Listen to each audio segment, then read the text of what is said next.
When the show first arrived at ILM, Aang came here in October and he's been here ever since. That's never happened in my experience, where the director of a live-action film has invested so much time in making sure that this character is exactly what he wants.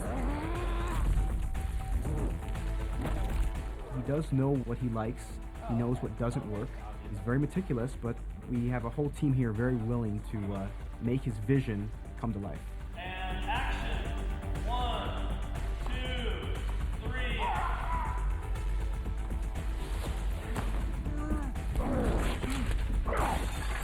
Attending every aspect of it down to the very last detail is the only way I know how to make movies.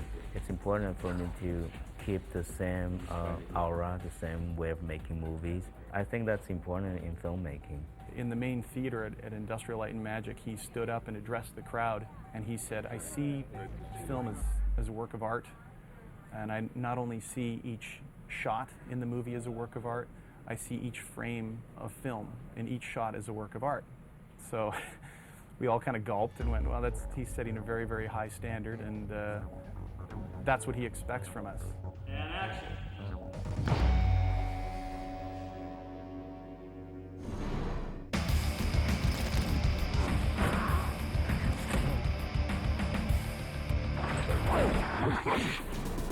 In the world of computer-generated imagery, virtually anything is possible. Pigs can fly. Hell can freeze over. And time waits for any man who's got enough drive space and imagination to say so. Here at ILM, the creative team behind the Hulk is hard at work, creating the gigantic green behemoth, one pixel at a time.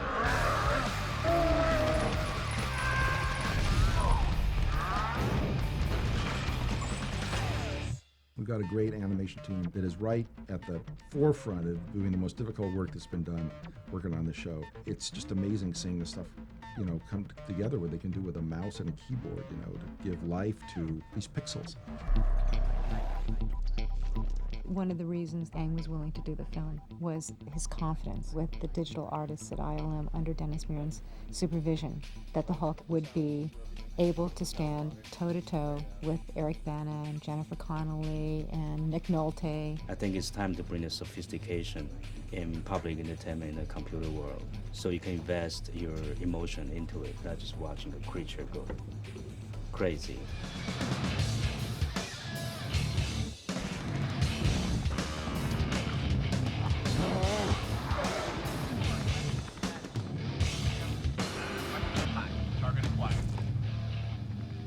How do you guys here at ILM go about developing a performance, developing a character? How do you pull that off? It's years of experience in doing this, and this is the biggest thing we ever did. And it starts with the director, like Aang, having an idea what the character should be. And it's words and it's artwork, and we sort of get drawings of it and sculptures of it. Then it goes into the computer with a lot of really talented artists doing it, like 300 or 400 people working on it. We all have our little notions about what humans do, and we have very sharp perception on how human skin should look and what humans do. So if you make the slightest margin, you just make the slightest error, usually you can tell. Just the technical challenges of making a realistic digital creature that the only way he exists in the entire movie is by us generating him.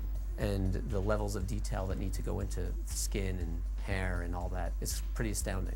We were given maquettes upon which to base our models, and there are 3 different Hulk creatures in the film. The trick was that he had to transform from a real live actor, from Eric Bana, to these various Hulk sizes, so all of the Hulks had to be built with those parameters in mind. From that maquette, they build a CG model, which has every single element in that model, how it actually moves. Taking on this task, we knew that we had to get realistic poses out of the creature, and then on top of that, realistic muscle animation, and then we'd wrap the whole creature up with a dynamic skin that would slide over the surface of these muscles and break up the form of the creature and the actual texture of the creature. We want to make sure that the audience believes that there's a living, breathing being. And when he grows, he doesn't just look like some Macy's parade balloon, just goes, you know, like it has to grow. What grows first? Well, the bone grows first, from the inside out. And so what you see here is a really good example of that. It's what we call the concept sequence. We in the art department have taken that and drew additional details on top of it. You'll see that if I stop on any one of these, it says skin stretches, clavicle grows. We're pouring over every single little detail on the Hulk's body as if it was a real person that we have to make whole cloth from scratch. They create a wireframe model that then is handed off to the animation department. I think we use every single technique ever discovered in animation. It's really getting to the essence of the performance. Motion capture might be a way of getting there, but really what it is sitting down with Aang and saying, what are you going for here? We would show video of ourselves to Aang. We'd say, what do you think? Could Hulk act like this? Could he run like this? Anytime things were overly clean, he would say, no, that looks like animation. And so really the goal here is to not make it look like animation, to go for all those imperfections that come out of real life.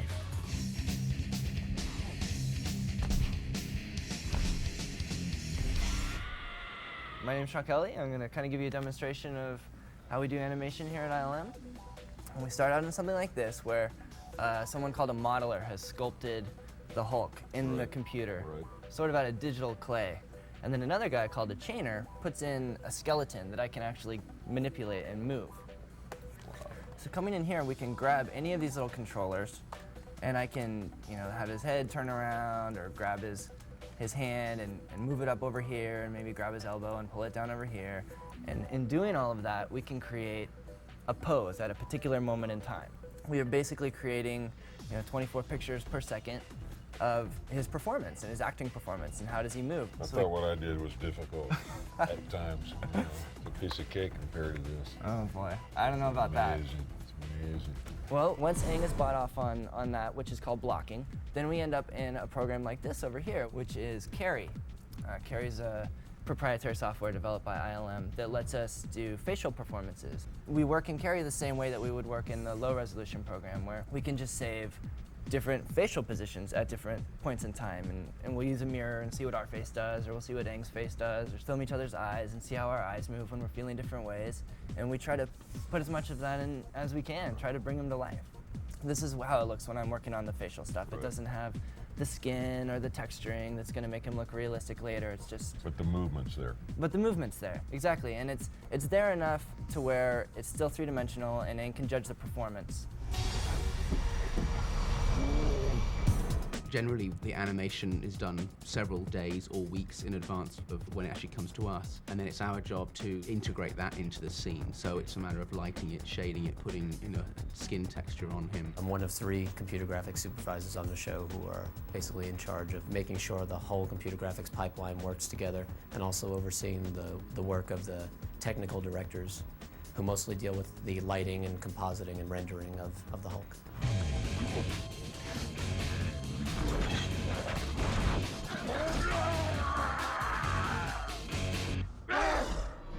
So this is a shot BH6 that we will use just to show the various stages that we go through to actually build up this character in terms of not only the layers of skin, but also the transitions that we've gone through in trying to figure out the look of this guy. We then take it into the technical director's hands, who go in and actually light it and set the lighting up according to the scene. And the scene in this particular case is a room, warmly lit from the right-hand side, so we're sort of playing up that. And this is the final shot. I'm interested in telling a story and actors. I care about the actors, and they're reacting to the work that I do, and my work is to react to the work that they do, and it's very close, and to me personally, to do this. Do we see enough of the grease when his head bang on the canopy? We're playing up the fact that the wind's hitting him at 400 miles an hour, so he's sort of squinting. And that's final. It's good? Good. Huge amount of effort, of course, went into making this thing look absolutely real, so you don't even think about it as an audience member. All you're thinking about is the character. The technology should be invisible. Only when it's over do you say, wow, how'd they even do that? I'm passing flight level 600. This is out of my envelope. Hang in there, legend. I can't maintain. He's all over my aerodynamics. He'll lose consciousness before you. After wreaking havoc for almost 40 years, the Hulk has become a worldwide phenomenon. He has a stranglehold not only on his enemies, but on the world at large.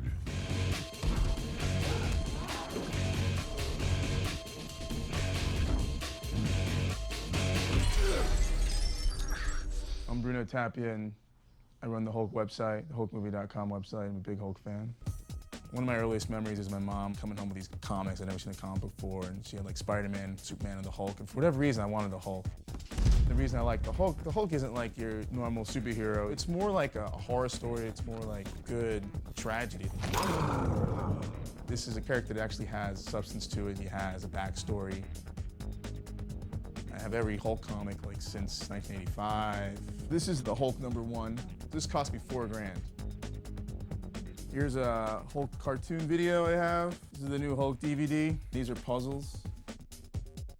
Something I like to do is like these model kits that you can see. This is Hulk reading. He's reading Dr. Jekyll, Mr. Hyde, which I think is very poignant. I have this poster here from 1966. In addition with everything else, one of the most anticipated things is this new Hulk video game.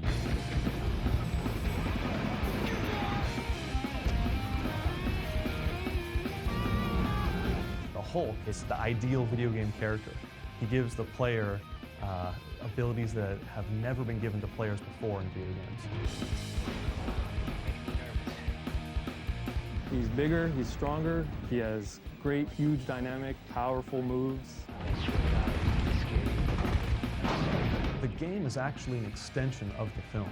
The story in the game picks up right where the story ends in the film. We're able to kind of sink in and tap into that kind of feel and happenings that occurred as sort of a history to our game that you saw in the movie. But now you get to play the same main characters in a different adventure. Be camera mark. Be camera mark.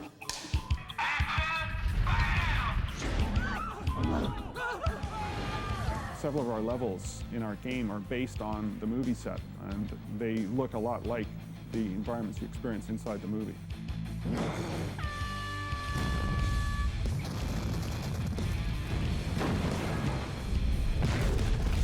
Basically, we were running together along through the whole entire process. Okay. All the design things that we were doing along, we were sharing with them.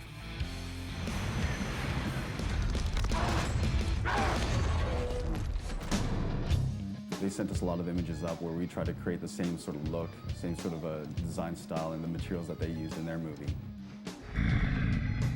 So the tricky thing is getting what I saw onto our game so that the person that's playing the game sort of relates our character with the Hulk movie character.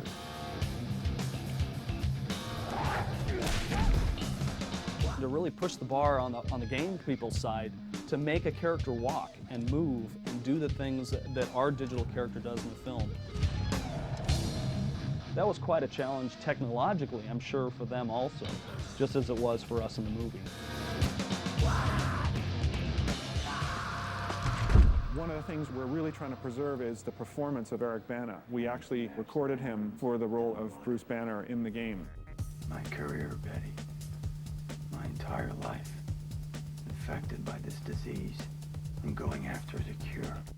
He gave us facial reference for the scenes, and then that was taken by our animators and retrofitted into the actual scene. So the acting you see in the game is actually acting by Eric Bana. So much loss, so much greed, all in the pursuit of power. Gamma power. That was very exciting, actually. Just seeing the character, the model that we created with the voice of the actual actor from the movie was very exciting. And it helped bring that all together. Oh, jump. Yeah. I ran a little smoother than this guy.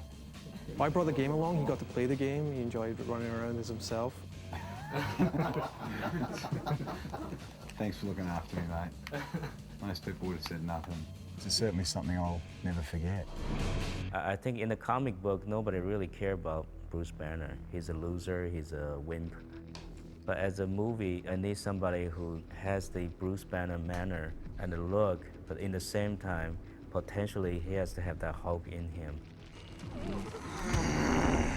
Eric has that kind of power and that bottled up rage that was so essential to the Bruce Banner that we were creating for the movie. You know what scares me the most? When it comes over me and I totally lose control. I like it. There's something about his performance that just engages you. You want to watch him. You can't stop watching him. He's excellent. You found me. You weren't that hard to find. Yes, I was.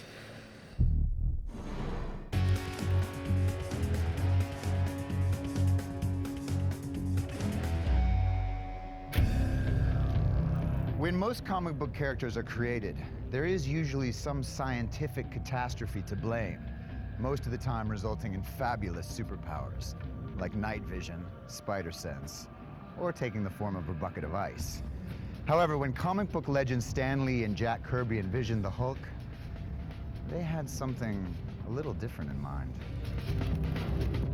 You draw on 40 years of Hulk when you begin a project like this film. And we have been very conscious of keeping true to what it is that makes Hulk great. To me, there are some of the best American art that has to offer to the world. Well, Marvel Comics started 1939. It was called Timely Comics. And there was a young lad, 16-year-old kid, who came to work. His name was Stan Lee. We actually started as a gopher, started like everybody does, and the rest is history. After having done our first of the Marvel line of books called the Fantastic Four, I was looking for something else that would be totally different. And I thought, wouldn't it be fun to get a monster and make him the good guy? So I combined Jekyll and Hyde with Frankenstein, and I got myself the monster I wanted, who was really good, but nobody knew it. And he could change from a normal man into the monster. And lo, a legend was born. What's happening to me? The great thing about the appearance of the Hulk was that here was a superhero who really wasn't a superhero, and the Hulk was the first of these kinds of very morally and emotionally complex figures that began to populate the Marvel Universe in wonderful ways. He's a tormented soul because he doesn't want to turn into a monster, and yet, deep in the recesses of his mind, he enjoys the feeling of power, the feeling that he can accomplish anything when he is the Hulk. It's not about the Hulk getting up in the morning and saying, how do I save the world? It's still about the guy. It's about Bruce Banner, about all of us. The character of the Hulk is just incredibly deep and textured and layered, and there's just a lot there. I always felt if I were a superhero, the first thing I'd do wouldn't be run out and buy a costume. So I thought I'll just give him a different color skin. My first choice was gray, but the printer was having trouble keeping the color consistent. So I decided I'll change his color. I mean, I figured green. Nobody was green that I knew of. So I said, okay, let's color him green. It was as casual as that. Dr. Bruce Banner, belted by gamma rays, turned into the Hulk. Ain't he on glamour rays? The very old Hulk show was sort of cheesy animation. And it was the early days. It looked a little bit like crayons. And then, out of nowhere, Universal put out the Hulk show.